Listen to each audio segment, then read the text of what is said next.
औज़ुबिल्लाहिमिनश्शैतानिर्रजीम बिस्मिल्लाहिर्रहमानिर्रहीम। अस्सलाम वालेकुम नाज़रीन, मैं हूं Ali Rizwan, international yoga coach और आयुर्वेदिस्ट, और आप देख रहे हैं मेरा यूट्यूब चैनल लाइफ हीलिंग। नाज़रीन, आज हम योगा की एक अहम एक्सरसाइज के मुतालिक बात भी करेंगे और उसका प्रैक्टिकल भी सीखेंगे।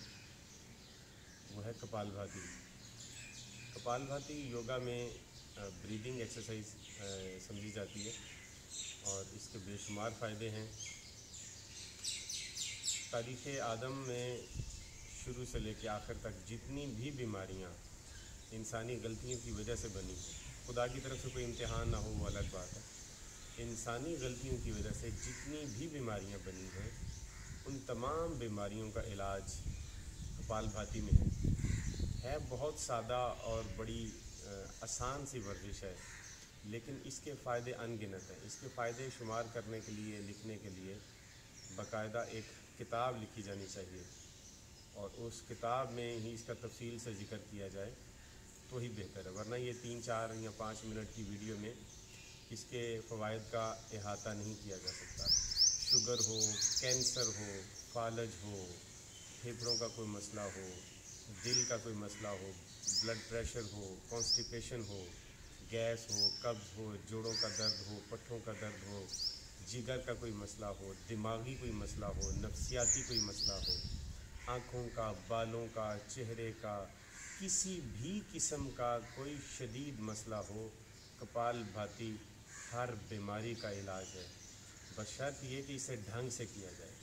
इसको एक ख़ास टेक्निक से अगर किया जाए तो हर बीमारी में इसका इलाज, हर बीमारी का इलाज इसमें मौजूद है।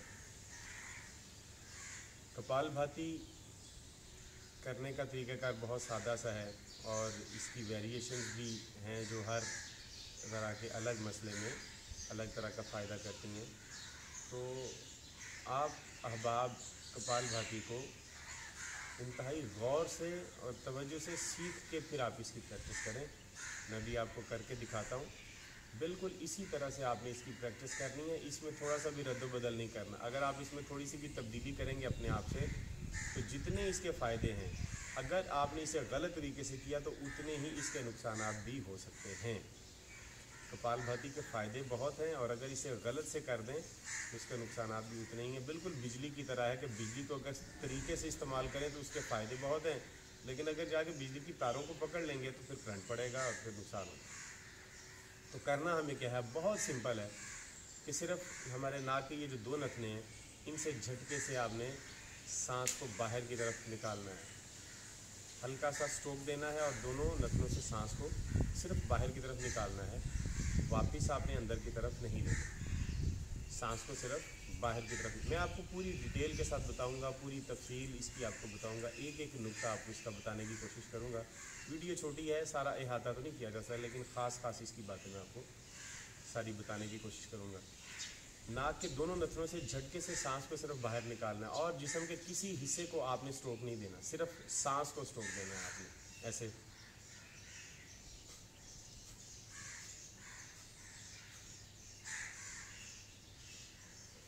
ये जो आप मेरा जिस्म हिलता हुआ थोड़ा सा महसूस कर रहे हैं, ये सिर्फ सांस को बाहर निकालने की वजह से ही जिस्म को झटका हो रहा है। मैं खुद से जिस्म को कोई झटका नहीं दे रहा हूँ, आपने ये तवज्जो रखनी है। ये जो मेरा पेट भी आपको हिलता हुआ नज़र आ रहा है, मैं पेट को खुद हरकत नहीं दे रहा, मैं सिर्फ सांस को बाहर निकाल रहा हूँ, पेट खुद ब खुद हरकत कर रहा है। लिहाजा नाक के दोनों नथनों से आपने झटके से सांस को बाहर निकालना है। फिर देखें,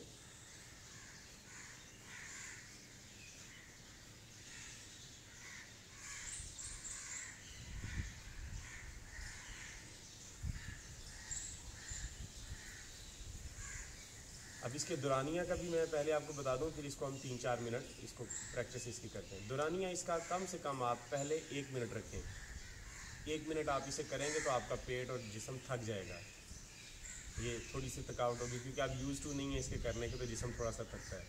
1 मिनट करके आप 25-30 सेकंड का रेस्ट लें और फिर आप इसे 1 मिनट करें, फिर 25-30 सेकंड का रेस्ट लें और फिर 1 मिनट करें। इस तरह से कर करके आप 5 मिनट तक आप इसे कर लें। जब आप 1 हफ्ते तक इसकी आदी हो जाएंगे तो फिर आप 2 मिनट करके 30 सेकंड का वक्फा करें, फिर 2 मिनट करें, 30 सेकंड का वक्फा करें, फिर 2 मिनट करें, 30 सेकंड का वक्फा करें, फिर ये 6 मिनट हो जाएगी। अगले हफ्ते आप इसके 30 सेकंड और बढ़ा दें या 1 मिनट, अपनी रिलायबिलिटी के हिसाब से जितना आप इसे बर्दाश्त कर सकें। फिर आप इसमें यूज़ टू होते जाएंगे, इसमें महारत होती जाएगी, आप फिर मुसलसल 5 मिनट कर सकेंगे इसी तरह से। यानी हर 7 दिन के बाद 1 मिनट आप इसका बढ़ाते जाएं, आपकी बॉडी से यूज़ टू हो जाएगी। और फिर आप इसे 10, 15, 20 मिनट तक और आधे घंटे तक मुसलसल भी इसे कर सकेंगे आप। इसके फ़ायदे सही हासिल करने के लिए कम से कम इसे 15 से 20 मिनट किया जाना चाहिए रोज़ाना।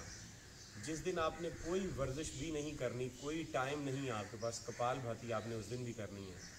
ये कपालभाति करने से जिस्म के अंदर सांस का एक ऐसा मैकेनिज़्म बनता है कि जिस्म के हर हिस्से में खालिस ऑक्सीजन पहुंचती है, जिस जगह कहीं नहीं पहुंची होती, कभी नहीं ऑक्सीजन पहुंची होती, इस तरीके से करने से वहाँ पर भी ऑक्सीजन पहुँचती है और कार्बन डाइऑक्साइड बाहर निकलती है, बीमारी बाहर निकल जाती है और सेहत अंदर चली जाती है।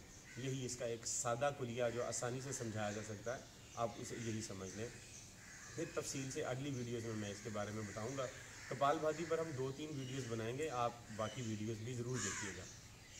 तो कपालभाति को हम पहले 1 मिनट के लिए करते हैं आपकी रिलायबिलिटी के हिसाब से, फिर उसमें 10-15 सेकंड का, 20 सेकंड का वक्फा देंगे, फिर एक सेशन और 1 मिनट का करेंगे, फिर एक सेशन और, तो 3 मिनट तक हम इसे कपालभाति को आज करेंगे। आप भी मेरे साथ प्रैक्टिस कीजिए। नाक के दोनों नथनों से सिर्फ झटके से सांस को बाहर निकालना है, जैसे नाक को कभी साफ़ करने के लिए हम थोड़ा सा बाहर की तरफ स्ट्रोक देते हैं, बिल्कुल उसी तरह से नाक से पानी निकालने के लिए जब हम स्ट्रोक देते हैं ऐसे करके, बस वही करना है, बहुत ज़ोर से नहीं करना, ये ख़तरनाक होगा आपके लिए। शुरू में आपने बहुत आहिस्ता आहिस्ता करना है और 1 सेकंड का स्ट्रोक देना है आपने,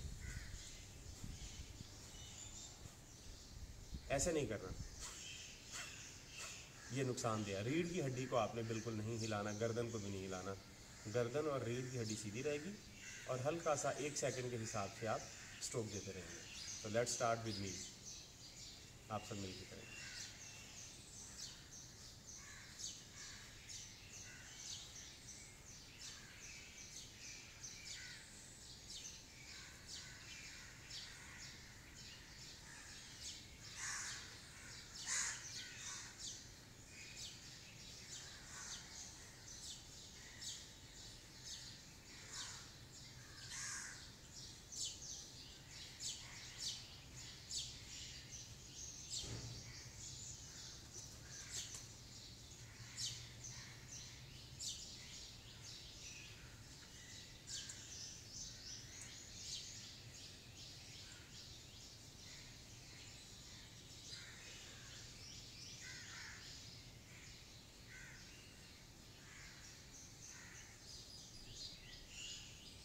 जी 1 मिनट कर लिया हमने। अब आप फील कर रहे होंगे कि आपका पेट थोड़ा सा थका है, आपका सीना भी थोड़ा सा थका है। पेट के मसल्स को क्योंकि इसकी आदत नहीं होती, जब हम सांस को झटके से बाहर निकालते हैं तो ज़ोर असल में पेट का ही लगता है, तो पेट थोड़ा सा थक जाता है। अभी आप इसे 10-15 सेकंड का रेस्ट देंगे, पेट नॉर्मल हो जाएगा, फिर आप 1 सेकंड और करेंगे। कपालभाति का मैं आपको मतलब भी बता दूं, कपालभाति 2 लफ्ज़ों से मिलकर बना है, कपाला और भाति। कपाला का मतलब होता है खोपड़ी, ये जो चेहरा है सारी हिस्सा, कपाला संस्कृत में कपाला खोपड़ी को कहते हैं, और भाति का मतलब है शाइनिंग, चमक, चमक दमक, चमकना, दमकना, शाइनिंग। तो कपाल भाति का मतलब हुआ चेहरे की रौनक और शाइनिंग, चेहरे की चमक। कपाल भाति करने से जहाँ पर पूरे जिस्म को और फ़ायदे मिलते हैं, इस तरह से चेहरा भी चमकने लगता है, दमकने लगता है, जैसे शीशे के ऊपर शाइनिंग आपको महसूस होती है, तो उस चेहरे की जिल्द भी उसी तरह से दमकने लगती है। आप इसे हर रोज़ करेंगे बिला नागा 15-20 मिनट, तो आपका चेहरा भी चमकने लगेगा, बहुत खूबसूरत हो जाएंगे आप और जिस्म के सारे अज़ा आपके अच्छे हो जाएंगे। कपालभाति को करना कब है? खाली पेट ही करना है, कुछ खा के या कुछ पी के बिल्कुल नहीं करना। अगर पानी पिया हो या लिक्विड वाली कोई चीज़ ली हो तो 15 मिनट बाद आप कर सकते हैं, लेकिन अगर खाना खाया हो तो आप कम से कम 3.5 घंटे या 4 घंटे के बाद कपालभाति करेंगे। खाना खाते ही 1 घंटे 2 घंटे के बाद कपालभाति नहीं करनी, वरना पेट ख़राब हो जाएगा और नुकसान होगा।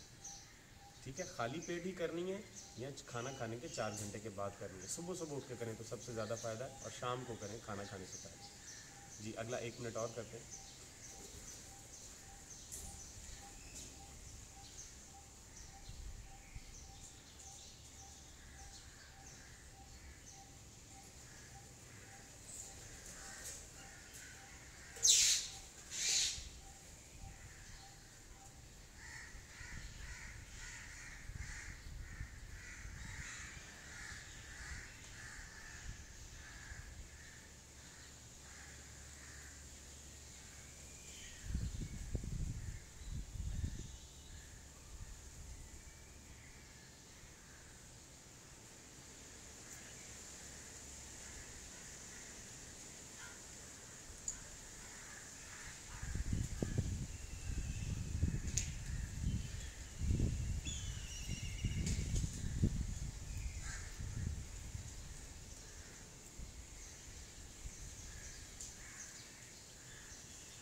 जी, इसी तरह से हल्के से स्ट्रोक के साथ सांस को आप बाहर निकालेंगे। अब 1 मिनट आपने और कर लिया, अब थोड़ा सा रेस्ट कीजिए, अपने जिस्म को थोड़ा सा आराम करने दीजिए।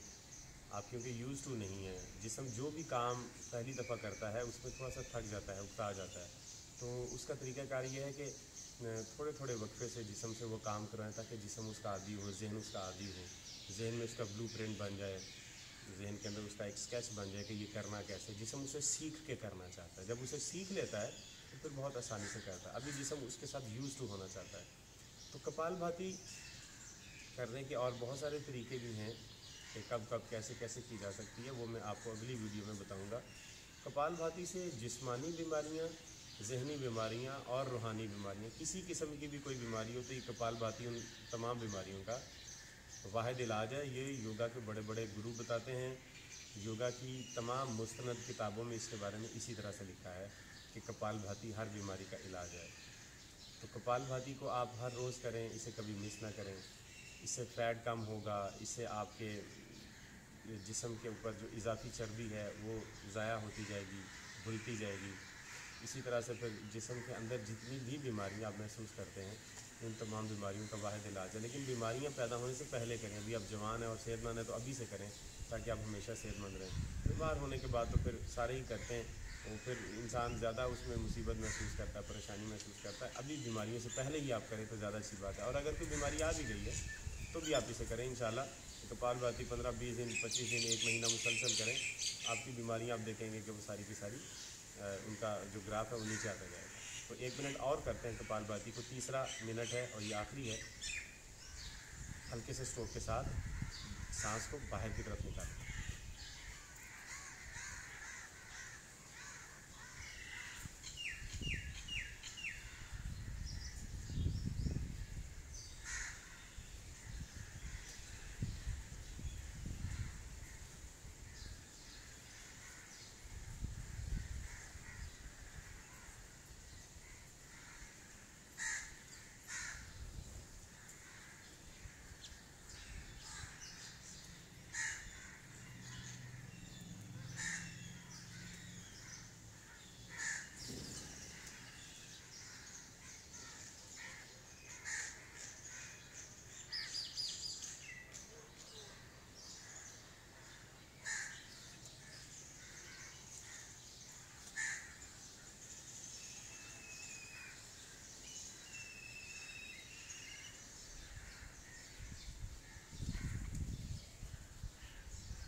जी नाज़रीन, ये थी आज की हमारी वीडियो कपालभाति के मतलब। कपालभाति हर बीमारी का इलाज है। इसे हर रोज़ करें, ख़ुद भी करें, बच्चों को भी सिखाएं।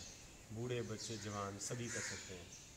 और इसे सुबह खाली पेट करें, सबसे ज़्यादा फ़ायदा है। 5 मिनट कम अज़ कम ज़रूर करनी है, ज़्यादा से ज़्यादा 10 मिनट, 15 मिनट, 20, 25, आधे घंटे तक आप कपालभाति को, और 1 घंटे तक भी आप कपालभाति को कर सकते हैं। अब अगर आप 1 घंटा कपालभाति और एक और अनुलोम विलोम एक्सरसाइज जो मैंने पहले अपलोड की थी वो भी अगर आप करें तो कैंसर जैसी बीमारी को भी शिकस्त दी जा सकती है। और इसके टाइम टेस्टेड रिज़ल्ट्स भी मौजूद हैं।